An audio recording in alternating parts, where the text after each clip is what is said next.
Assalamualaikum warahmatullahi wabarakatuh, Bapak dan Ibu guru hebat. Saya Rina Nuraini, calon guru penggerak angkatan 7 dari SD Negeri Cicalengka 03, Kabupaten Bandung.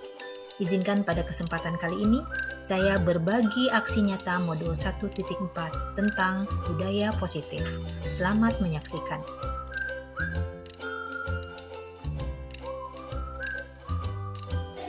Yang kita lihat itu perilaku buruk dan kesalahan pada dasarnya sedang memenuhi kebutuhan salah satu kebutuhan dasarnya sebagai manusia. Misalkan anomala, kira-kira kebutuhan apa yang sedang dia penuhi? Uang, apa? Materi. Karena itu tidak terpenuhi, ya, dia kemudian ingin memenuhi kebutuhannya itu dengan dokter seperti itu. Dia belum tahu, dia belum paham bahwa itu adalah salah. Yang dia paham adalah bagaimana saya memenuhi kebutuhan itu. Ketika anak memukul temannya, ketika itu salah dan hukum itu memukulnya. Nah, pada dasarnya dia sedang memenuhi kebutuhan dasarnya yang belum terpenuhi sampai saat ini.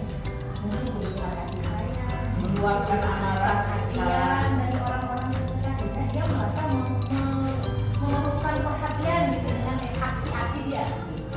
Nah, jadi dalam teori kontrol Marx, semua perilaku itu memiliki tujuan baik yang buruk maupun yang salah itu semuanya punya tujuan.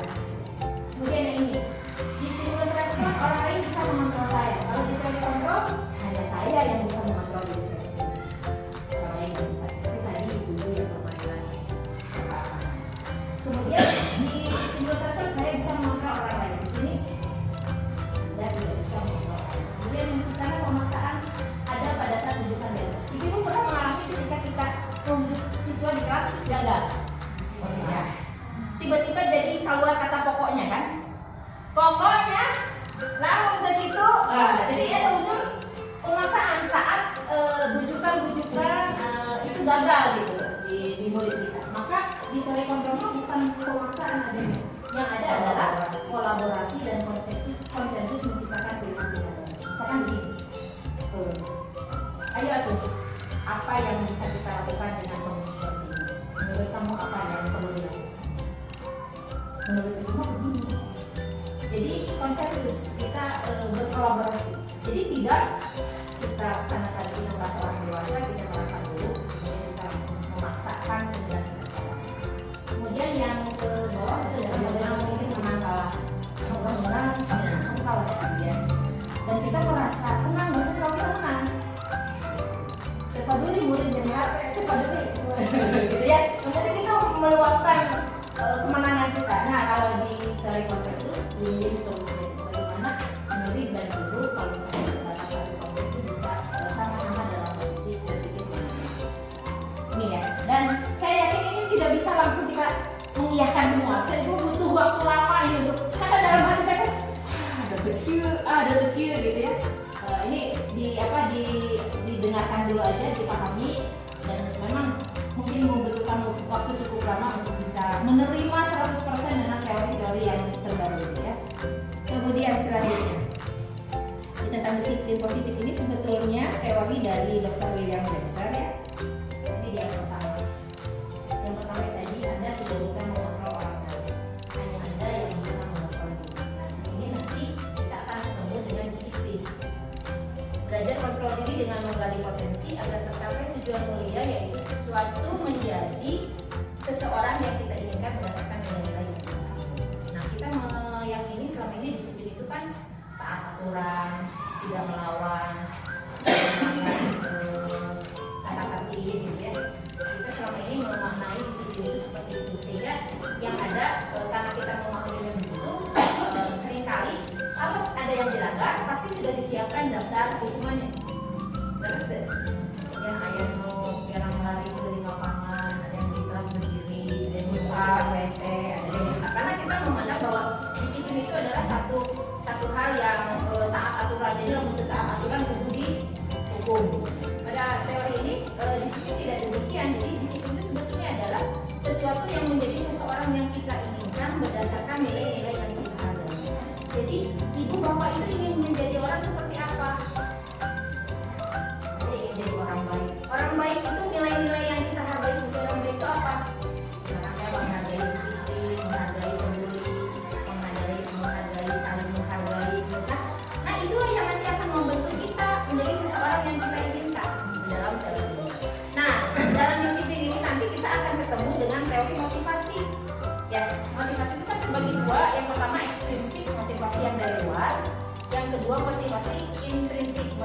yang berasal dari dalam diri kita sendiri. Nah, kalau motivasi ekstrinsik itu karena itu dari luar, ini nanti ketemu dengan hubungan imbalan. Ini kembali ke pertanyaan di slide awal tadi Ibu Bapak. Yang Ibu Bapak jawabannya misalnya setuju. Ya, nah, ini ya. Jadi motivasi ekstrinsik untuk disiplin pertama karena menghindari hukuman.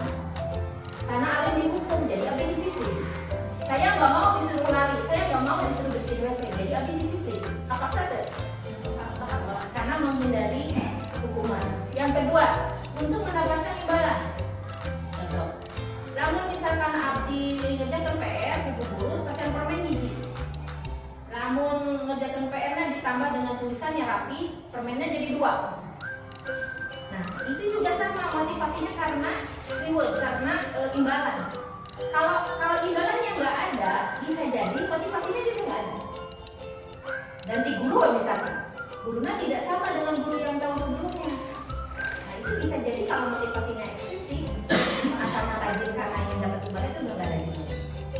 Nah, yang bagus itu adalah motivasi intrinsik, motivasi yang dari dalam. Kenapa Anda disiplin? Jawabannya bukan karena untuk menghindari hukuman atau biar saya dapat imbalan, tetapi karena saya ingin menghargai diri saya sendiri. Dan kalau kita baik, orang lain menghargai kita kan? Kalau kita banyak melakukan kesalahan, kira-kira orang lain menghargai kita nggak? Orang lain mencap kita seperti apa? Ya, jadi ini motivasi. Nah, ini mendasari nanti nilai-nilai kebajikan yang dipaksa dan akan muncul nanti di keyakinan pasti ada pembahasan. Nah, lanjut dulu ke sini ibu. Ini minum dulu ya. Lumayan ya.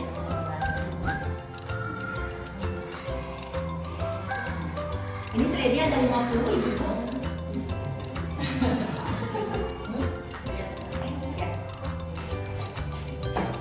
Nah, tadi kita bicara nilai-nilai kebajikan. Apa saja sih nilai-nilai kebajikan? Nilai-nilai kebajikan ini adalah nilai-nilai yang diakui oleh semua lintas agama, lintas suku, lintas budaya, lintas negara. Nilai-nilai kebajikan yang memang kita sepakati bersama bahwa itu baik. Kalau di kurikulum kita yang sekarang, ya nilai-nilai kebajikan yang ingin dicapai oleh setiap anak Indonesia kita kenal dengan profil pelajar Pancasila. Apa saja? Iman, bertakwa, mandiri, kenalan kritis, berkebinekaan global, gotong royong dan kreatif. Masih apa lagunya ibu? Cing. Cing. Coba kita ulang ini ibu, soalnya saya sudah lupa. Bu Santi kayaknya ya. 1, 2, 3. Belajar Pancasila, beriman dan bertakwa pada Tuhan yang Esa, dan berakhlak mulia, berkebinekaan global, gotong royong mandiri, kreatif dan bernalar kritis. Nah, dari sekian nilai-nilai kebajikan yang dipaksa, yang coba kita kuatkan dalam kurikulum kita sekarang adalah ada berapa? 1, 2, 3, 4, 5. Tentu saja nilai-nilai kebajikan yang dipaksa tidak segini sebenarnya ya. Banyak sebenarnya, tapi yang coba kita kuatkan. Nah, ini ibu.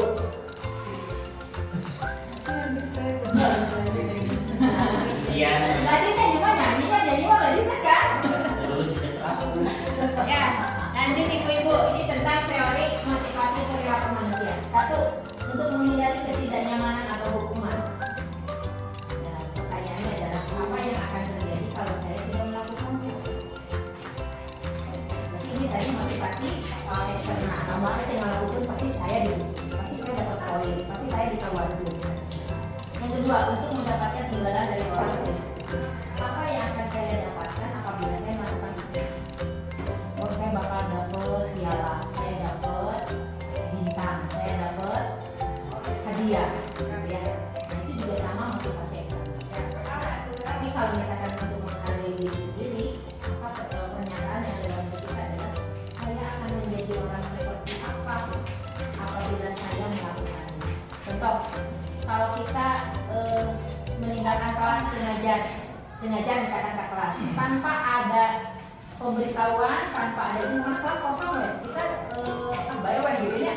tanpa mencari guru pengganti dan sebagainya. Kira-kira gitu, saya akan menjadi orang seperti apa kalau saya melakukan itu? Nah, kalau kita sampai pada pemikiran ini, berarti itu sudah sampai di motivasi implisit bahwa ya punya saya sih psikolog gitu ya.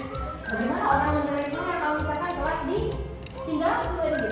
Bagaimana nanti orang menilai saya dan bagaimana nanti orang akan melihat saya sebagai pribadi seperti apa? Jadi pada dasarnya ini untuk menghargai diri kita sendiri. Jadi kita tidak mau diri kita jelek gitu. Jadi kita menjadi nilainya juga jelek. Jadi kita ini menghargai diri saya sendiri. Badai dihukum, badai hukuman, ada imbalan apa tidak itu nggak peduli. Ya, itu menjadi nomor sekian. Jadi ada hukuman dia melakukan bukan karena takut hukuman. Kalau ada imbalan dia juga melakukan bukan karena ingin imbalan. Tapi karena dia menghargai diri saya sendiri. Ya. Lanjut. Ini menurut Ki Dewantara, merdeka artinya tidak hanya terlepas dari perintah, akan tetapi juga cakap buat memerintah diri sendiri. Ini ya, ini tentang hukuman atau penghargaan. Bahwa penghargaan berlaku sama dengan hukum. Jadi posisinya reward dengan punishment, penghargaan dengan hukuman itu posisinya sama. Jadi kalau kita tidak tepat melakukannya, reward pun ini akan mengabulkan makna disiplin. Dalam arti meminta atau membujuk seseorang melakukan sesuatu untuk memenuhi suatu tujuan tertentu dari orang yang meminta. Dorongannya eksternal dan akan ada faktor ketergantungan. Terusnya, pernah nggak ibu ngasih jempol ke anak-anak? Pernah. Kalau misalkan pas dia berbuat baik itu kita tidak kasih jempol, bagaimana reaksi anak? Kecewa kan? Ibu kasih saya jempol, kan saya udah baik. Nah itu, jadi akan ada ketergantungan. Jadi berbuat baik tadi ada imbalan gitu ya. Beberapa dampak dari pemberian penghargaan. Beberapa dampak dari pemberian penghargaan ini menurut penelitian yang dilakukan oleh Fitcon ya tahun 1999. Jadi penghargaan itu ternyata memiliki dampak juga yang selama ini saya lakukan juga sebetulnya banyak di penghargaan gitu. Saya mencoba menghindari hukuman, saya mencoba memperbanyak penghargaan dengan cara tadinya ada orang jempol lah, mungkin kita menyiapkan berupa barang di kelas. Saya pikir ini bisa bagus, ternyata setelah ketemu teori ini, ternyata ini juga tidak sepenuhnya baik kalau dilakukan dalam waktu jangka panjang. Karena menurut penelitian ini dampaknya yang pertama pengaruh jangka pendek dan jangka panjang. Ya, kemudian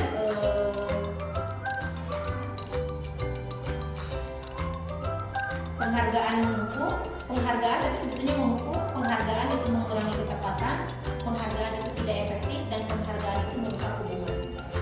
Kok bisa ya merusak hubungan? Maksudnya gini, biasanya orang-orang yang dapat penghargaan di kelas adalah orang-orang yang punya kelebihan, yang cerdas, cepat, yang teliti, yang bisa. Bagaimana dengan anak-anak yang tidak cerdas, lambat? Kapan mereka akan dapat penghargaan? Jadi nantinya akan membenci orang yang semburan sosial. Jadi merusak hubungan. Nanti akan ada faktor kayak misalkan tawuran, atau itu setidaknya itu ada pengaruh dari situ. Jadi ada hubungan yang tidak terselamatkan.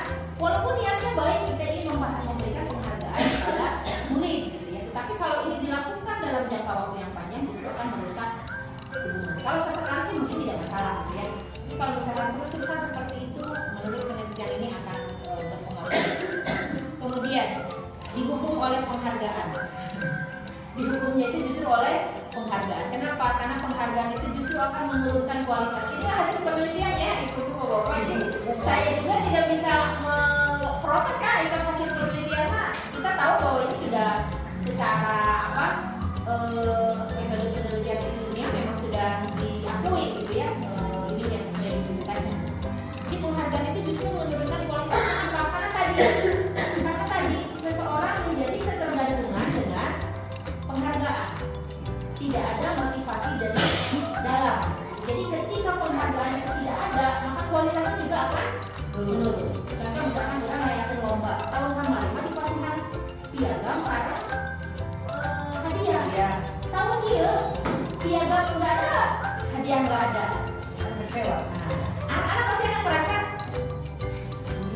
apalagi misalkan dengan orang yang sama kalau kemarin itu sekarang dia itu ya pasti akan menurunkan kualitas. Jadi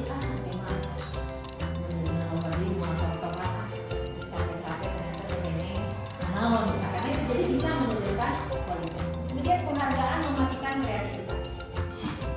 Jadi dia kreatif itu hanya karena ada penghargaan.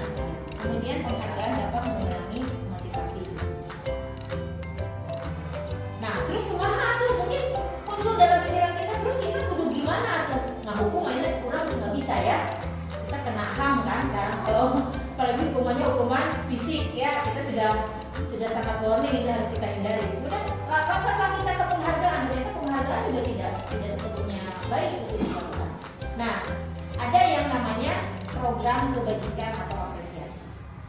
Jadi ini mungkin bisa menjadi solusi yang bisa kita ambil manakala kita tidak bisa dalam jangka waktu panjang menerapkan hukuman dan penghargaan. Yang pertama, memberikan pengakuan ya. Dalam kita memberikan pengakuan dengan kebaikan, kemudian prestasi anak-anak. Yang pertama beri pengakuan secara khusus pribadi, bukan dipayungan orang lain. Tadi isi merusak hubungan. Nah, nanti bagaimana kalau kita ingin di depan orang lain? Nanti ada di poin ketiga, beri pengakuan kepada semua murid secara bergantian. Jadi semua merasa terhargai gitu. Ya, karena saya pernah lihat di TikTok itu ada di beberapa SD termasuk di SD kita masih ada penghargaan itu berupa ranking 1, 2, 3 kan dapat hadiah.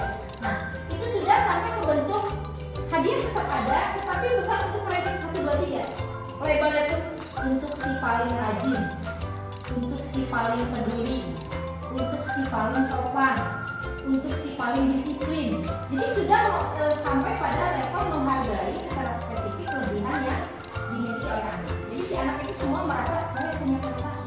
Tidak ada yang berprestasi itu 1, 2, 3. Jadi kalau mau memberikan pengakuan di depan semua orang, diusahakan tadi kesemuanya kita berikan pengakuan. Jadi bukan hanya si Adoy menjadi lomba tadi juara tadi. Jadi yang merasa minder karena dia merasa bodoh, merasa tidak bisa apa-apa, semakin terus gitu ya, semakin tidak percaya diri. Kemudian kalau mau beri pengakuan, berikan secara konsisten dan fokusnya pada proses bukan pada hasil. Misalkan ibu-ibu di kelas 2 ada yang masih belum bisa baca, ada yang belum bisa diktek, ada kelas 2 itu sebenarnya masih ada. Yang kalau saya mendikte itu dia nggak bisa, itu kan rontak temennya, gitu ya. Nah, pantas. Satu sisi ini mengganggu kita kan, satu sisi mengganggu kita gitu. Waduh, gurunya. Nah, tapi kita juga masih ada di sini, harus fokus pada proses. Misalkan kalau misalkan didikte dia tidak bisa diperlakukan secara umum karena kemampuannya orang dari sampai dia baru sampai B, maka harusnya secara didiktenya dia diberikan.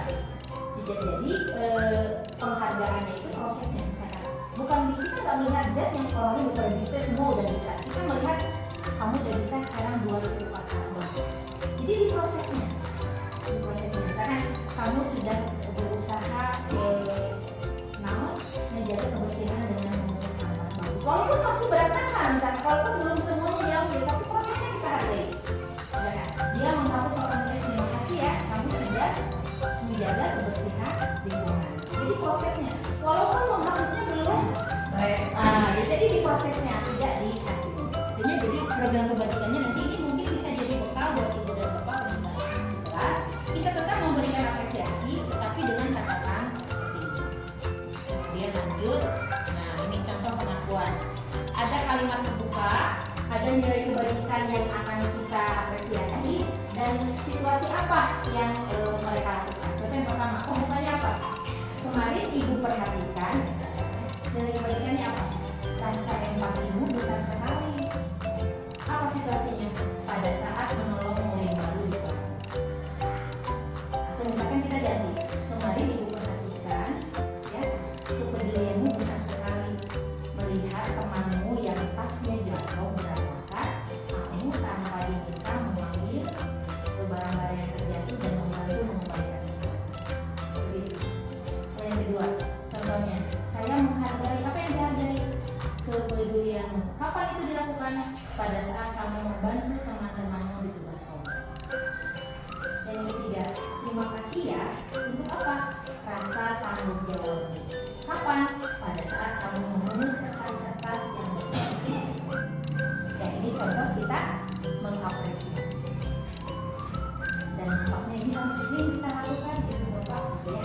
Jadi dari ini secara personal kita lakukan kepada anak di waktu kelas. Saya bertanya sama ibu, kita bukan anak kecil, tapi kalau kita dibeginikan, bagaimana perasaan kita? Kita tahu ya kan, ini anak ya psikologisnya masih berkembang dengan pesat. Jadi nanti memori kenangan terindah di SD itu yang muncul itu gitu ya, bukan yang muncul itu ketika cepet katanya. Kemudian apa di hari guru di susulan di depan teman-temannya. Jadi mereka nanti akan apa yang teringat itu adalah kenangan-kenangan indah dari kita tentunya. Kemudian ini tindakan guru. Nah, ibu-ibu tadi di pertemuan di slide awal saya bertanya apakah ibu-ibu setuju dengan hukuman? Hukuman itu bisa mendisiplinkan? Semua jawabannya setuju. Sebetulnya ada dua ya, ada hukuman, ada konsekuensi. Kalau hukuman ini kesannya negatif, kesannya tidak otoriter, kesannya kita bengis, kejam gitu ya. Tapi kalau konsekuensi ini dua arah. Ini disepakati oleh dua pihak. Dan karena ini disepakati kedua belah pihak, maka ketika dilakukan itu tidak ada rasa sakit hati, tidak ada rasa dendam. Karena ini sudah disepakati di awal. Contoh misalkan ini, namanya contohnya di kelas ya. Oh ya, misalkan ada anak yang merobek buku temannya. Ya, kadang-kadang kita menghukumnya misalkan apa hukumannya? Anaknya nangis misalkannya, yang disobek bukunya nangis. Dihukumnya apa? Misalkan kamu sapu halaman luar sampai ke lapangan upacara. Lumayan yang disobekkan cuma seluar, tapi hukumannya seluas lapangan upacara. Anak melakukan pasti melakukan gitu ya, karena takut gitu. Tapi harus disesuaikan dengan tingkat kebesaran anak. Misalkan kan kita mau di SD, masa udah sesuai gitu kita. Bisa nanti disesuaikan. Kemudian kalau misalkan konsekuensinya begini, kamu sudah merugikan orang lain, bukunya sudah sobek sama kamu. Kira-kira menurut kamu, kalau kamu ingin menebus rasa bersalah kamu, apa yang harus kamu lakukan? Karena buku temannya udah gak utuh lagi, udah rusak. Nanti dia berpikir, kemungkinan kemungkinan dia akan bicara itu buku aku jadi kamu buku makanya itu konsekuensi. Ketika dia melakukan itu kan kesadaran dia, pilihan dia gitu. Seperti itu. Berbeda dengan kalau kita memberi hukuman. Nah sekarang dari sini ya, coba ibu tentukan. Ini di tiap kolom ini konsekuensi apa hukum. Yang pertama, mencatat 100 kali di dalam buku kalimat saya tidak akan terlambat lagi. Ini sering gitu ya dilakukan oleh para guru. Ketika mau ibu tidak terlambat, suruh hari hukum misalkan atau diberikan ini kamu harus tulis saya tidak akan terlambat lagi karena terlambat di sekolah. Apakah itu hukuman atau konsekuensi? Masih Hukuman. Oh, hukuman. Karena ini langsung. Kemudian yang kedua, lari mengelilingi lapangan basket 2 kali karena terlambat. Hadir. hukuman terlambat. Nanti ada jawabannya ya. Yang ketiga, murid diminta untuk push up 15 kali karena tidak menggunakan masker di sekolah. Ya sama. Menggantikan kertas tugas teman yang telah dicoret-coret. Membersihkan tumpahan air di meja tulis karena tersenggol pada saat meja belajar. Murid disuruh untuk mengenakan sepatu seharian di sekolah karena tidak mengenakan sepatu hitam. Hukuman. Lari mengelilingi lapangan basket 2 kali karena terlambat 10 menit. Hukuman. Cek jawaban. Cek. Maksudnya Bukan hukuman. bisa jadi yang terakhir ini karena sudah ada konsensus dengan guru. Bisa jadi barang siapa yang terlambat maka harus lari 2 kali karena mungkin itu sudah bisa jadi itu sudah ada konsensus sebelumnya dengan guru.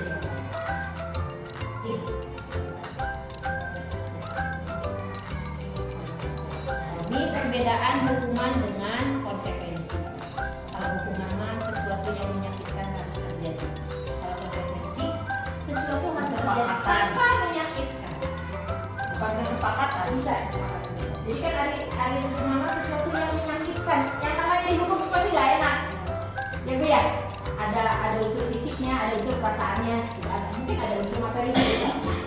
Sesuatu yang menyakitkan harus terjadi itu hukuman. Tapi kalau konsekuensi sesuatu harus terjadi. Bisa jadi tanpa ada rasanya. Ya, gitu. Kemudian kalau hukuman membuat anak sakit, bisa fisik, bisa hati, dan ini dalam jangka waktu lama. Ibu dulu waktu SD pernah dijewer dulu, Dikebun nggak Bima? Dikebun. Emel. atau misalkan ada yang dihukumnya yang lainnya karena harus di polisi banyak yang gitu ya. Gampang. Timur gue berapa? Itu dalam kondisi anak-anak tersebut itu ada yang pendendam sampai kepada guru yang sudah melakukan hal itu padanya. Karena ini menyangkut membuat anak sakit secara fisik maupun psikis. Tapi kalau konsekuensi maka membuat anak merasa tidak nyaman, tapi dalam jangka waktu pendek, hanya sesaat itu saja, hanya sebatas tidak nyaman. Tapi kalau hukuman mah sakit fisik dan psikis. Kemudian hukuman anak membenci kedisiplinan. Kemudian kalau di sini anak akan menghargai disiplin. Kalau di hukuman itu dipaksa, ya harus dilakukan. Kalau dalam konsekuensi itu ada stimulus kemudian ada tanggapan. Di hukuman mendorong anak menyakiti diri sendiri. Kalau di konsekuensi mendorong anak agar mudah menyesuaikan diri. Kemudian dalam hukuman nanti akan terbentuk konsep diri yang buruk. Biasanya hukuman itu dilakukan di depan banyak orang, di depan teman-teman. Maka itu akan membentuk harga diri yang buruk pada anak itu. Pasti dicari bilang kita wow, nakal. Maka ketika dia mau berbuat baik, dia sudah dilakukan begitu. Jadi ada beberapa, cuma saya baik begitu. Kalau orang-orang mengenal saya ini, Lalu gelar. Nah, tapi kalau dalam konsekuensi ini akan menimbulkan konsep diri yang baik. Kemudian dalam hukuman anak belajar menyembunyikan kesalahan. Maka ada berbohong. Dia terhukum. Nah, kalau dalam konsekuensi anak belajar mematuhi peraturan. Nah, dalam hukuman marah, rasa bersalah dipermalukan, kemudian merasa tidak dihargai. Tapi dalam konsekuensi dia hanya sekedar kehilangan hak sementara, dibuat tidak nyaman, dan ini diasingkan untuk sementara. Jadi tidak dalam jangka waktu yang. Jadi bisa dipahami ya perbedaan hukuman dengan konsekuensi. Kita masuk sekarang ke restitusi. Ini banyak istilah-istilah baru. Ini bukan nama orang ya. Tapi termasuk namanya restitusi. Restitusi, apa itu restitusi? Proses menciptakan kondisi bagi murid untuk memperbaiki kesalahan mereka sehingga mereka bisa kembali pada kelompok mereka dengan karakter yang lebih kuat. Restitusi ini merupakan proses kolaboratif yang mengajarkan murid untuk mencari solusi untuk masalah mereka, kemudian membantu murid berpikir tentang orang seperti apa yang ingin mereka menjadi dan bagaimana mereka harus memperlakukannya. Ini ya. Ini hukuman. Kalau hukuman itu pasti identitasnya gagal. Jadi murid yang dihukum itu pasti gagal.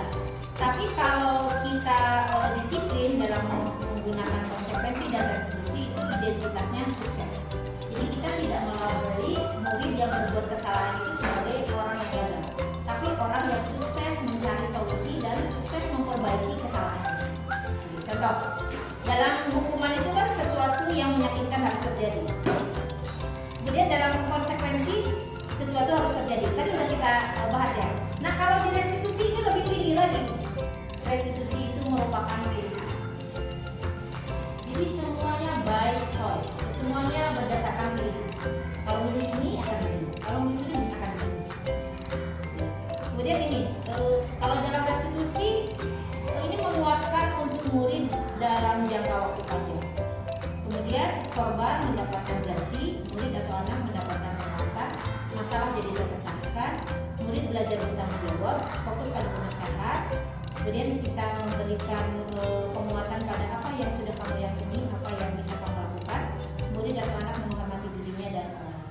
Nah, kalau dalam konsekuensi itu masih posisinya masih netral ibu ya di bawah. Nah, kalau udah di restitusi ini sudah positif. Jadi kalau ingin tahap yang lebih bagus, maka kita mengambil di restitusi. Kalau kita masih ada di banyak melakukan hukuman, nanti kita negatif. Gitu. Nah, jadi kita masih belum bisa menemukan cara untuk memperbaiki anak selain dengan hukuman. Nah, ini ibu masih pusing ya, mau sih restitusi saya. Nah, ini 9 ciri restitusi. Yang pertama, bukan untuk menembus kesalahan, tapi belajar dari kesalahan. Yang kedua, memperbaiki hubungan. Yang ketiga, tawaran. Yang keempat, menuntun untuk melihat ke dalam diri sendiri. Yang kelima, mencari kebutuhan dasar yang saya dulu ekonomi. Yang keenam, cara yang paling baik. Yang ketujuh, fokus pada karakter bukan tindakan. Yang kedelapan, fokus pada solusi. Yang sembilan, resolusi mengembalikan murid yang bermasalah pada semua. Oke, kita masuk dulu ke keyakinan kelas begitu pokoknya. Itu yang di kelasnya sudah punya peraturan kelas, yang sudah punya peraturan belajar. Yang sudah punya peraturan belajar dengan murid. Ada apa? Ibu-ibu menamakannya itu apa? Tata tertib kelas. Nanti kita akan bedah ada peraturan kelas, ada keyakinan kelas.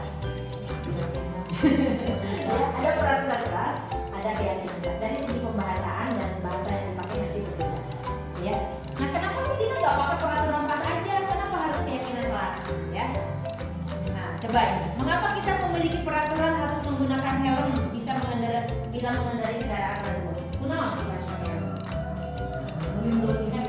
Tapi kalau kita menghargai diri sendiri, intrinsik itu biasa selamat. Tapi kalau yang ekstrinsik supaya tadi hilang. Nah, itu masih ekstrinsik kan? Gitu. Ya seperti itu.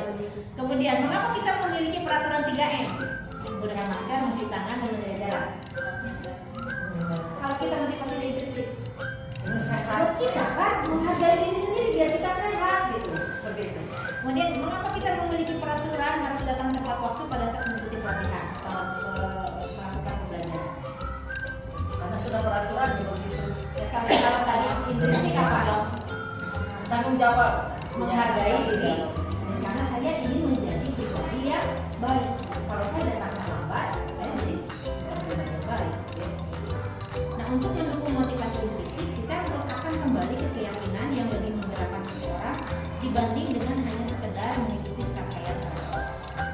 Jadi kalau kita lihat peraturan kelas itu paling kecil itu bawah ini yang paling bawah. Nanti ya peraturan kelas ini bisa kita giring. Jadi yang udah punya peraturan kelas bagus. Nanti kita bisa tingkatkan ke keyakinan kelas. Kalau keyakinan kelas dari kelas 1A, 1B, 1C sampai 6A, 6B nanti sudah ada keyakinan tiap kelas, maka itu akan membentuk lingkungan positif sekolah kita. Dan ketika itu sudah terbentuk, maka akan terbentuk budaya positif SDN di Salengka. Ini harus dimulai dari sini. Ya, makanya alhamdulillah kalau ibu dan bapak sudah punya peraturan kelas, nanti kita tinggal meningkatkan ke keyakinan. Bagi yang belum punya, mungkin nanti bisa langsung ke keyakinan kelas tidak apa-apa. Ya, nanti ada cara-cara. Nah, ini ada dua jenis ya. Kira-kira yang mana yang termasuk peraturan kelas, yang mana yang termasuk keyakinan kelas?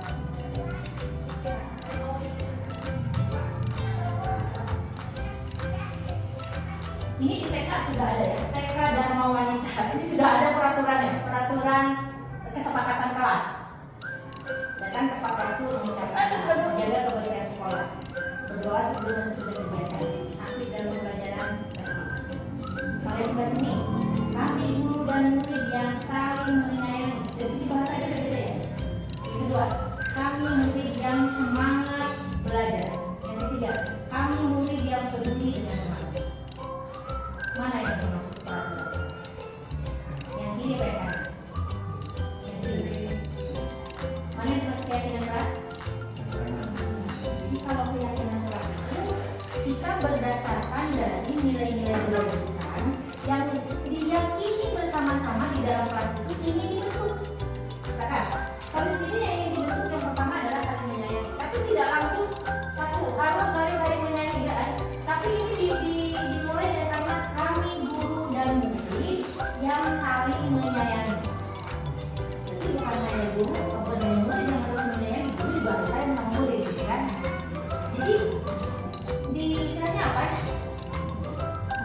kantong nih. Jadi di ini kan ke alam bawah sadar dia bahwa kita itu adalah ini dan murid yang saling. Kemudian kami murid yang semangat. Kemudian kami murid yang berdiri. Jadi nanti kalau ada kesalahan, misalkan ayo murid tiba-tiba nunjuk temannya, poin mana yang akan kita A, B atau C? C. Jadi kayak gini, kayak gini coba keyakinan kelas kita apa saja? Oke. Nah, sikap kamu ini tadi bertentangan dengan keyakinan kelas poin yang mana? Dia kan, saya mencoba ulang.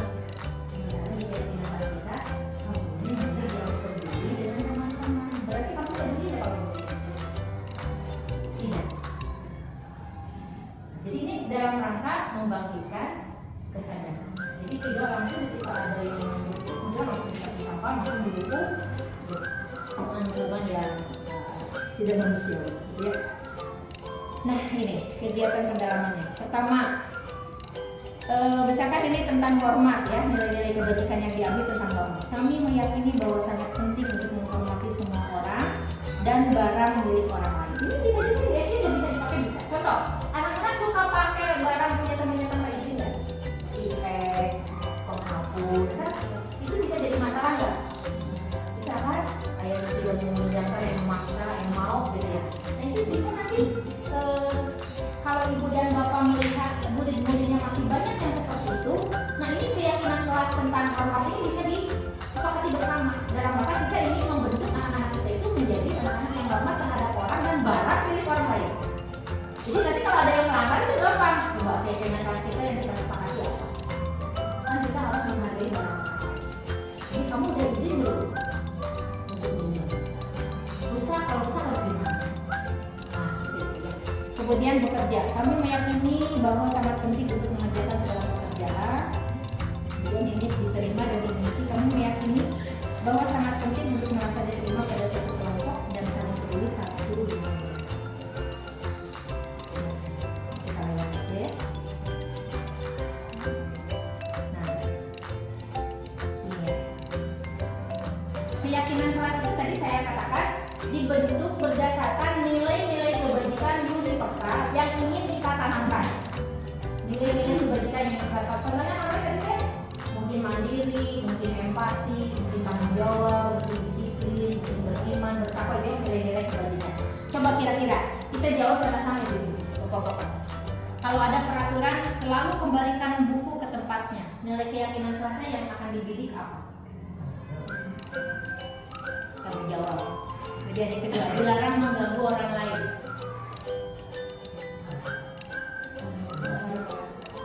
Empati, silakan dijawab aja bebas gitu ya.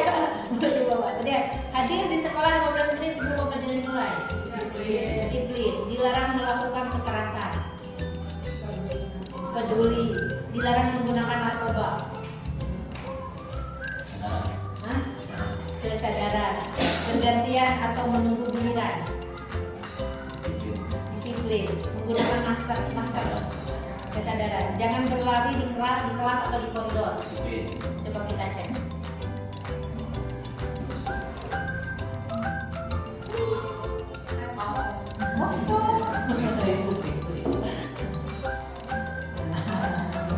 Ya, nih. Ini jawabannya.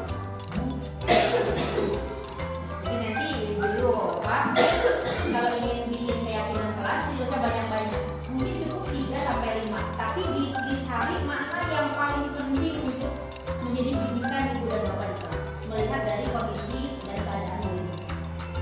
Kalau misalkan muridnya banyak yang kesianan, misalkan ya sudah kita maka mungkin kita bisa menginginkan tentang apa tadi? Tentang disiplin. Tentang komitmen. Kalau misalkan masih banyak yang saling menghina, membuli, bahkan sekarang sudah sampai menghina orang tua, bukan lagi menghina teman-temannya, maka mana yang harus diutamakan? Mungkin dalam bab menghormati orang lain, ini keyakinan. Dan itu nanti kita membuatnya tidak up down gitu dari bapak atau ibu langsung ke murid, tapi kita gali ke murid. Tapi kita sudah punya ancang-ancang bahwa ini loh yang akan kita bikin keyakinan kelas kita gitu ya. Nanti ini ditandatangani oleh semua ibu, anak-anak semua, diapapun, ya dipraktekkan. Ketika ada yang melenceng dari keyakinan kelas, nanti kita luruskan. Nah ini tadi. Pada prinsipnya perbuatan baik atau buruk yang dilakukan oleh semua manusia itu untuk memenuhi kebutuhan dasar. Ada 5 kebutuhan dasar. Yang pertama bertahan hidup, ini kebutuhan yang paling utama, yang paling primer. Yang kedua kebebasan, ketiga penguasaan, keempat rasa sayang, kasih sayang dan rasa diterima, dan yang kelima kesenangan. Contoh ibu, tadi ketika ada anak ya yang sok ribut wae di kelas, saling perhatian ketika mengajar. Ributnya gitu. Kira-kira kebutuhan dasar apa yang dia yang belum terpenuhi dalam diri? Kasih sayang. Mungkin kasih sayang atau apa lagi? Mungkin apa lagi? Kebebasan. Kebebasan. Bisa jadi kan ada anak itu yang di rumah tuh baik, ya. Sehingga ibunya tuh tetap saya lamun ayah laporan di sekolah budaknya ini jangan ibu memang begitu gitu.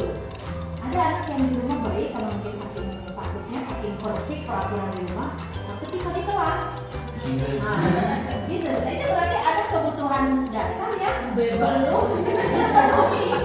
gitu ya ternyata dalam teori. Nah ini ya. Nah ini kita sekarang introspeksi kepada diri kita sendiri. Kita sebagai seorang guru biasanya memilih 1 atau 2 atau mungkin juga 3 dari posisi kontrol kita mengontrol anak-anak. Kita sepakati dulu tadi ya bahwa sebetulnya kita nggak bisa mengontrol orang lain. Yang bisa mengontrol diri kita hanya diri kita sendiri. Nah, sekarang ketika kita mau mengontrol siswa kan nggak bisa. Kita coba pakai teori ini ya. Jadi ada 5 posisi kontrol. Yang pertama posisi penghukum. Kita coba cek apakah kita ada di posisi penghukum. Apa yang dilakukan guru dalam posisi penghukum? Biasanya guru penghukum itu menghardik, menunjuk-nunjuk, menyakiti atau menyindir. Kemudian apa yang dikatakan oleh guru yang tipe penghukum? Dia suka bilang kayak gini. Kalau kamu tidak melakukannya, awas ya. Pokoknya penuh dengan ancaman, gitu ya. Kemudian hasilnya gimana? Biasanya akan memberontak, kemudian akan menyalahkan orang lain dan akan berbohong. Jadi siswa itu ketika salah dia akan menunjuk orang lain yang salah. Udah lain abi. Sering begitu? Dari situ. Nah bisa jadi mungkin karena kita yang tipe penghukum, jadi anak itu ingin menyelamatkan dirinya dari hukuman sehingga mencari orang lain untuk dituduh sebagai pembuat kesalahan. Akhirnya dia berbohong. Kemudian apa kaitannya dengan dunia berkualitas? Murid akan meletakkan guru ini di luar dunia berkualitas. Jadi terus begini aja gitu ya. Dalam posisi anak, guru yang penghukum ini begini. Kemudian murid nanti akan berkata di belakang, ah baewe, biarkan saja, nanti juga nggak akan marah-marah. Kemudian apa dampaknya pada murid? Dia akan mengulangi kesalahan. Yang kedua, posisi kontrol pembuat rasa bersalah. Guru biasanya akan berbuat begini, berceramah, mengatakan seharusnya itu begini loh. Ibu kecewa kamu sudah begini. Ibu sedih kamu sudah begini. Jadi membuat si murid terpojok dan merasa sangat bersalah. Kemudian dia akan berkata, kamu seharusnya sudah tahu, ibu lelah sekali mengatakan, ibu stres, ibu capek, ngomong wae gitu ya, masih tahu kamu ngerti gitu sebenarnya. Kemudian hasilnya gimana? Maka anak itu akan menyembunyikan, kemudian akan menyangka dan akan berbohong. Kaitannya dengan dunia berkualitas, murid akan meletakkan guru di dalam dunia berkualitas. Ini masih lebih baik dari guru tipe penghukum. Murid akan berkata seperti apa ketika dia sudah di pojokan. Maafkan saya begitu ya, karena dia merasa di pojokan. Jadi tipe kontrolnya membuat rasa bersalah. Nah, dampaknya pada murid maka dia akan minder. Dia akan merasa rendah diri. Saya tidak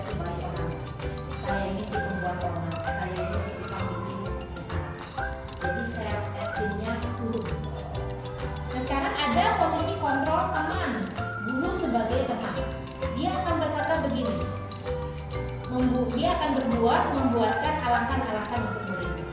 Dia akan berkata, ayolah lakukan ibu, bapak. Demi ibu, masa kamu tega nanti ibu yang dipanggil sama bapak kepala sekolah, misalkan gitu ya. Jadi levelnya teman, ayolah lakukan itu buat kebaikan ibu juga. Jadi dia mengelas kepada anaknya agar tidak melakukan kesalahan itu dengan posisi teman. Kemudian nanti hasilnya akan ketergantungan. Ya, murid juga akan meletakkan guru sebagai orang yang sangat penting, juga sangat penting, dunia berkualitas. Kemudian murid berkata, saya pikir bapak atau ibu teman saya, ternyata begitu. Nah, artinya gini, sebenarnya ibu dan bapak kayaknya sahabat buat saya ini jadi ada maksud lain yang dituju oleh guru. Dan dampaknya pada murid dia menjadi lemah, tidak menjadi lemah. Yang keempat, apakah ibu dan bapak ada di posisi pemantau? Memantau itu guru memang berbuat menghitung dan mengukur by data. Nanti kamu begini, jam segini, video. Jadi ada kemauan CCTV gitu kan, pemantau. Kemudian dia akan selalu berkata, apa peraturan di kelas kita? Kemudian hasilnya anak akan menyesuaikan diri bila diawasi. Tapi kalau tidak diawasi, kemana-mana gitu ya. Kemudian kaitannya dengan dunia berkualitas, murid meletakkan dulu peraturan dan hukum di dunia berkualitas. Kemudian murid berkata, berapa banyak bintang yang saya harus peroleh. Kalau ibu suka memberikan bintang dari setiap kebaikan atau prestasi dari murid-murid kita. Kemudian dia akan berkata, berapa halaman yang harus saya tulis. Kemudian dampak pada murid menitik beratkan pada sanksi atau hadiah murid. Nah, posisi terbaik itu ada di posisi manajer. Jadi kalau posisi manajer itu guru selalu berbuat itu mengajukan pertanyaan-pertanyaan. Contoh misalkan ketika anak pernah tentang kesalahan yang pernah anak lakukan di lingkungan sekolah. Pak, buang sampah sembarangan. Nah, kalau guru di dalam posisi manajer dia akan bilang, kenapa kamu buang sampah sembarangan? Apakah kamu tidak menemukan tong sampah? Atau kamu mungkin sakit kakinya tidak bisa melangkah? Jadi disodorkan pertanyaan-pertanyaan, tidak langsung menjudge, tidak langsung menyimpulkan. Jadi ditanyakan kenapa? Kemudian dia akan juga mengatakan begini, apa yang kita yakini di kelas kita dari tadi keyakinan kelas, apa yang bisa kau kerjakan untuk memperbaiki masalah ini? Ini kan kamu tadi tidak buang sampah nih, ya. Nah sekarang apa yang bisa kau kerjakan untuk memperbaiki sampah-sampah berserakan? Kira-kira murid akan jawab apa? Saya mau buang sampah sekarang. Kemudian dia menguatkan pribadi, bagus, kamu simpen sampah ini pada kemudian murid merasakan dirinya sebagai individu yang positif. Bagaimana caranya saya bisa memperbaiki keadaan? Jadi murid nanti ngomongnya begini, saya harus gimana tuh Pak biar bisa lebih baik. Jadi intinya komunikasi dua arah, dan disepakati oleh dua arah. Dan dampaknya murid akan mengevaluasi diri bagaimana cara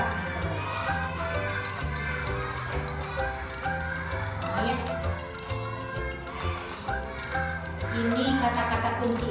Kalau kita sering berkata saya kecewa sekali kamu titik-titik, berarti kita tipe membuat rasa bersalah. Kalau kita sering ini, kira-kira ibu ada di yang mana? Pembuku, kemudian pemantau, teman, para pembuat rasa bersalah, atau manajer? Kita seringnya ada di mana? Ya, kebanyakan di kita sebelum dapat teori-teori yang beginian itu kebanyakan di level teman dan pemantau. Paling dekat itu di pemantau. Ya, tapi setelah ada teori ini semakin banyak guru yang menyesuaikan dalam menghadapi kesalahan-kesalahan atau masalah-masalah yang terjadi dengan anak itu memposisikan sekarang di posisi manajer. Nah ini yang penting kan.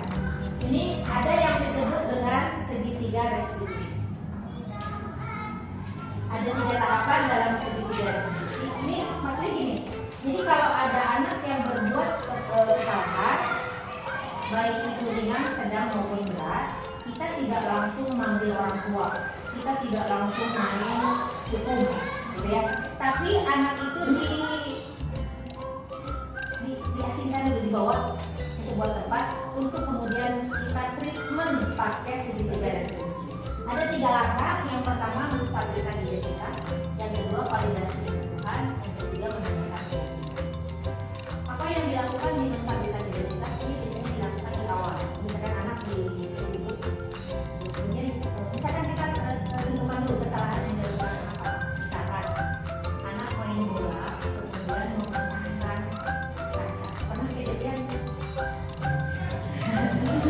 Banyak ya kejadian. Bola naon, bola kasih, bola sepak. Kemudian anak merasa bersalah tuh, pasti ya merasa bersalah. Dan kalau anak itu anak baik-baik, dia akan merasa gitu ya, apa ya, stres gitu. Saya sampai melakukan ini gitu ya. Anak membawa biasanya sih tak ada empang gitu ya. Tapi kan bisa jadi kesalahan itu terjadi pada siapa saja. Nah, pada saat kita menstabilkan identitas, kita ngomong begini ke anak. Misalkan ke siapa namanya? Ferry, misalkan Fer, setiap orang itu pasti pernah melakukan kesalahan. Ibu pun sama, bapak pun sama. Karena kita manusia pernah melakukan kesalahan. Dan kamu bukan orang satu-satunya yang pernah melakukan kesalahan. Jadi distabilkan si budaknya tidak langsung divonis terdakwa gitu ya, bahwa dia tuh salah. Distabilkan lah. Jadi maksudnya apa? Jadi biar kondisi psikologis anak itu stabil dulu. Karena maksud kita ini bukan untuk mencap bahwa kamu salah.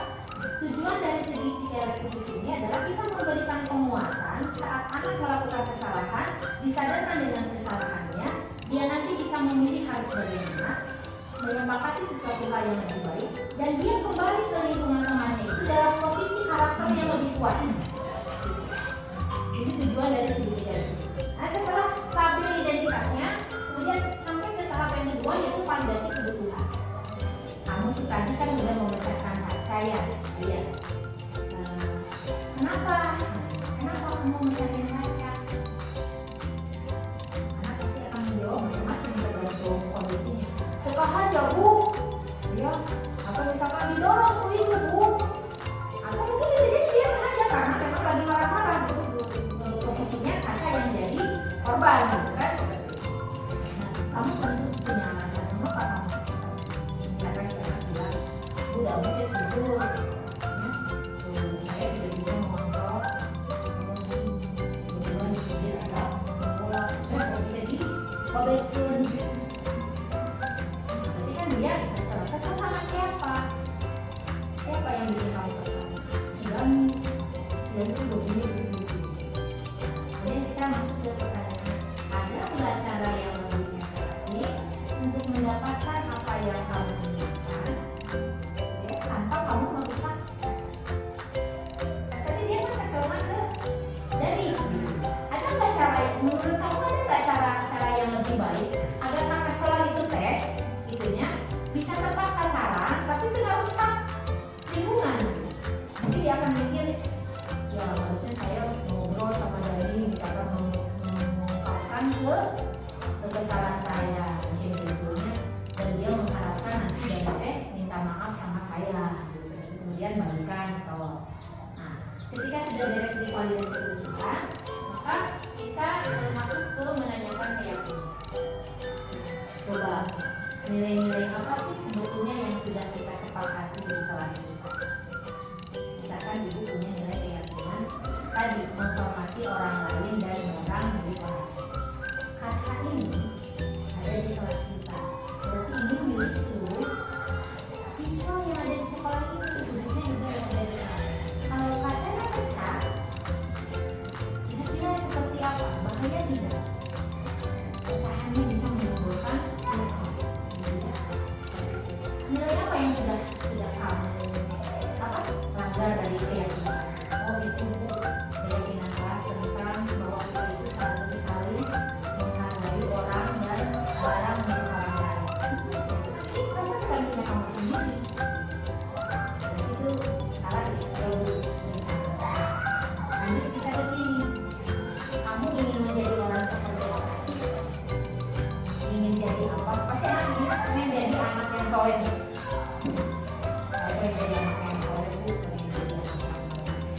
kira-kira dengan kamu tadi memecahkan kata KPA itu membantu kamu mencapai cita-cita kamu ingin menjadi orang yang seperti itu nggak? Jawabannya pasti enggak. Berarti kamu harus gimana? Ya, saya salah Bu. Saya akan mengganti kata-kata ya, dan meminta maaf kepada teman-teman yang tadi terganggu dengan ya, kamu baik, kamu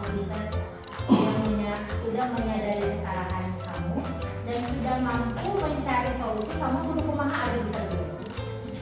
Jadi tidak langsung dihukum dan dikembalikan lagi ke kelas. Sekarang kamu balik lagi ke kelas, ya.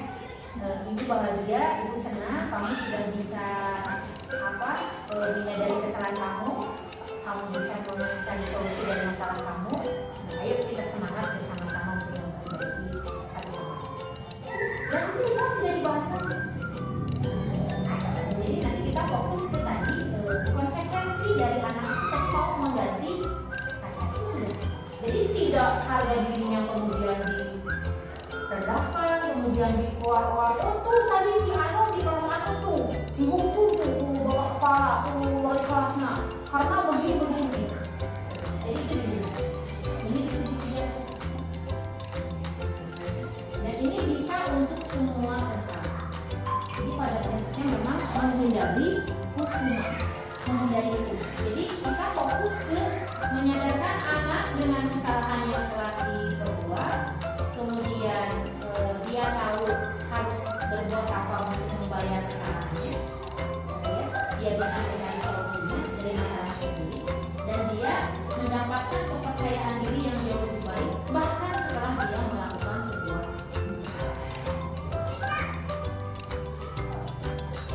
ini menstabilkan identitas. Silakan dibaca.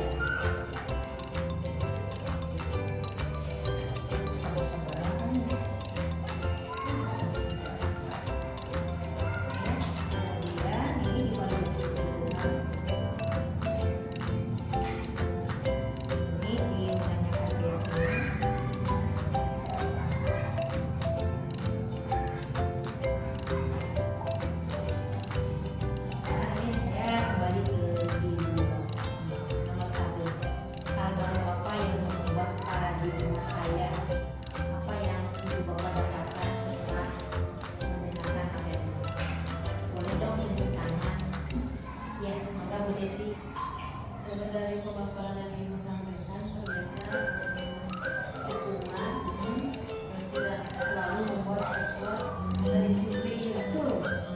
Ada yang bersama ada yang jelas sendiri, tapi kemungkinan besar itu terpaksa kalau diberi Yang lain mungkin ada dapat insight yang lain, pencerahan yang lain. Aja dong Bu Deti. Ya, ada yang lain? Boleh lanjut di pertanyaan selanjutnya. Perasaan apa yang muncul selama mengikuti sesi ini, khususnya mengenai makna disiplin dan motivasi intrinsik? Saya yakin ibu tadi ada sesuatu yang dirasakan, ada yang dipikirkan, gitu ya. Khususnya tentang makna disiplin dan motivasi intrinsik.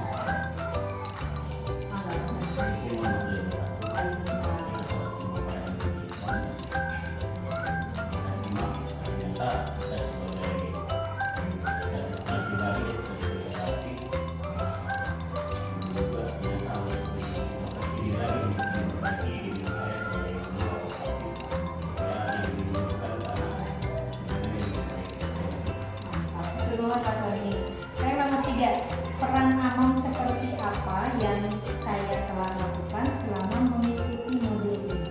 Peran Among itu yang lima tadi, yang pembuku, pembuat rasa bersalah, teman, pemantau, manajer. Di posisi mana selama ini kita? Alhamdulillah sudah di pemantau. Kalau masih di nomor 1 di pembuku, waduh, yang berat gitu buat saya sendiri gitu. Gitu. Yang keempat, saya akan menjadi Among seperti apa? Setelah mengikuti ini, ibu dan bapak ingin jadi Among seperti apa? Bisa. Terima kasih ibu dan bapak atas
dulu. Kamu pernah dengar kata peraturan kelas? Nah, keyakinan kelas ini mirip dengan peraturan kelas. Hanya saja, kalau di keyakinan kelas nanti kita memakai bahasanya yang positif. Kalau di peraturan kelas biasanya suka masih campur bahasanya. Kalau peraturan kelas misalkan begini, jangan ribut, dilarang terlambat, ya, dilarang buang sampah sembarangan. Nah, biasanya itu di peraturan kelas ada kata-kata negatif. Nah, kalau di keyakinan kelas nanti bahasanya menjadi lebih positif. Misalkan kalau ininya dilarang terlambat, kalau di keyakinan kelas, kami meyakini bahwa disiplin itu bermanfaat buat kita. Jadi ini ya lebih positif. Nah, ibu ingin minta masukan pada kalian karena ini akan menjadi keyakinan kita di kelas kita yang disepakati bersama. Kira-kira keyakinan kelas apa yang perlu kita tumbuhkan di kelas ini dan itu bisa menjadi keputusan bersama-sama kita gitu. Sehingga kita semua bisa menjadi lebih baik dengan adanya keyakinan kelas. Oke, ibu sudah membagikan beberapa kelompok kertas ini ya. Silakan ada waktu beberapa menit untuk berpikir. Kamu usulkan, tulis di sana apa yang ingin kamu kembangkan di kelas ini sehingga nanti bisa menjadi keyakinan kelas di kelas kita. Silakan, bisa dimengerti ya? Oke, silakan ditulis.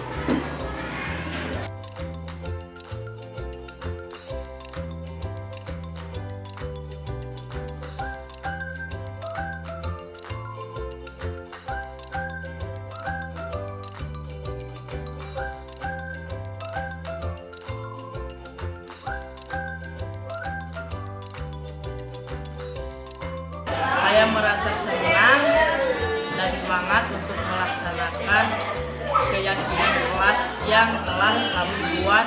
Saya merasa senang setelah membuat keyakinan kelas bersama-sama. Saya senang setelah membuat keyakinan kelas bersama